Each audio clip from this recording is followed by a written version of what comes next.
we can see from the Nigerian experience since I wrote the book, Why Not, that the phenomenon has gotten so much worse. I mean, if you look at what the legislature is supposed to represent, look at some decisions that have been made. Like the Inspector General of Police, there must be constitutional reasons why everybody retires at a certain age. And then within a few hours, not even with any serious conversation, we get the tenure of an IG extended for the life of an administration. You look at most serious issues afflicting Nigeria's economy, the decisions were without literal debate. And the whole idea of democracy is about rational public conversation. I mean, if there is a legacy that Jürgen Habermas has left us, is that understanding of the nature of the marketplace of ideas, defining the public sphere and making for progress. Now, last week, of course, as you all know, the Nobel Committee awarded the Economics Prize to James Robinson and his colleagues. And Robinson was up on television being interviewed about, why countries prosper and why some fail. Of course, he and Asamoah had written the book, Why Nations Fail, back in 2016. And part of the point that he makes is that economic growth is an intensely political process. What is useful about a political process? The rational conversation about options and the realities, adapting and adjusting. All of those things are not taking place when you have a legislature that really does not debate. I mean, talking about the legislature, how would you describe the current legislature that we have in the country, and also the judiciary? We know that yesterday, just recently, the president actually did do a major review as regards the remuneration of judicial officers. Yesterday was the ground breaking for the construction of quarters for judges. So under this administration so far, how would you describe the legislature and also the judiciary? Are they performing up to task? Don't take my word for it. Listen to what senior lawyers themselves are saying. Very few people think that the judiciary can be taken seriously anymore. Look at the mess that they have made of the political process. Look at River State, what is going on. Just look around at election outcomes. You will know that the people they don't take the judiciary serious anymore. So legislative, judicial capture have made traditional state capture even more worrying in the circumstance that we are in. Our institutions are in a very serious state and very fundamental to whether you prosper or not, the state of your institutions. So we're experiencing a collapse of culture, institutions in recession, and that's just if you will, a template for failure. So something needs to be done to retrieve the legislature and make it a place where you discuss rationally in the interest of the common good of the people. The judiciary, look, one of the points that I try to make in the conversations that flowed from last week's award of the Nobel is the fact that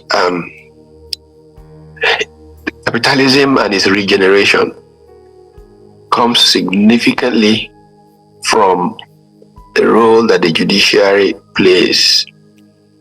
There are many people who will not invest in Nigeria because of the Nigerian judiciary, because they're not sure that they will get a fair outcome. If there was a dispute, I've dealt with this for more than 30 years every time, and now it gets worse and worse and worse. But do you think the new Chief Justice, Justice Kekereekun, can sort of bring about that confidence or restore the confidence that has been lost in the judicial sector?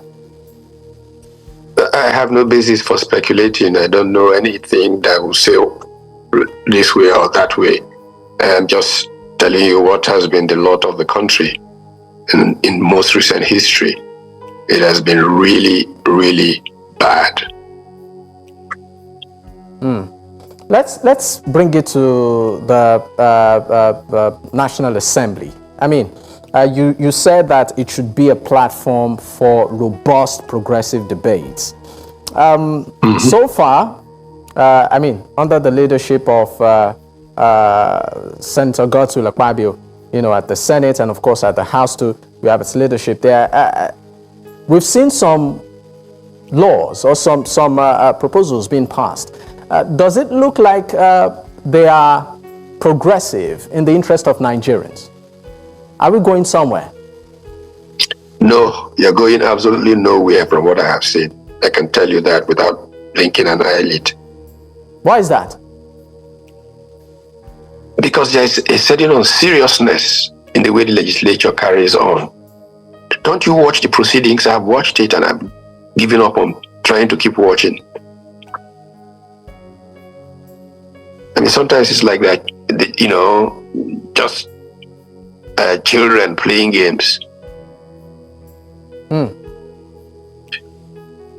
How about the policies of the president? I mean, and his constant appeal to Nigerians to be patient for it to yield fruit. Well, that's precisely why I worry about the nature of the legislature, because it's the legislature that should take on the appeals and the policies and work through them. Look, we have a few major policies that went through at a very rapid rate that have created misery, significant levels of misery.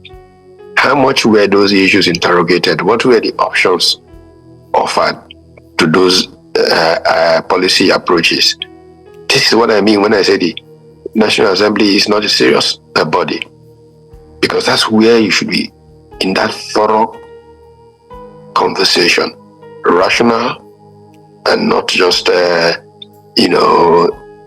game playing. But you don't see it. You wonder, do we realize that we have a country on the line from what is going on? Unfortunately, this is an opinion that I have. Let's pick one issue that has, of course, been at the front burner of conversation recently, and that is what the feelers that Nigerians are getting that the FIRSC, that's the Federal Road Safety Corps, a ruling or a bill has been passed. It has, passed a second reading that they should bear arms in the discharge of their duties. I would like your response on that. Should the Federal Road Safety Corps bear arms? That they should do what? Bear arms, carry arms. Oh, bear arms. Look, everybody bears arms now in Nigeria. I mean, everything is about arms. We are militarized and yet we are insecure. I think what we need is a retooling of policing. I think we need a state policing function, local authority policing. It doesn't matter to me whether FRSC bear arms or not arms. Everybody already bears arms, but we are not secure. That's the important thing. Let's get security. If FRSC bears arms and that leads to being more secure, all well and good. But I'm not so sure that that's where we're going to get security from. I think it's all people trying to just, increase their power base in these intelligence games. You seem to have lost absolute faith in maybe this administration or, will I use the word, maybe in Nigeria? I don't know. There's a lot of work that needs to be done. We need to reclaim our country, we need to focus on the people and not on politicians. The democracy has become a government of politicians for politicians by politicians, not a government of the people for the people by the people. Look at the misery out there, and look how little attention is being paid to that misery in the legislature.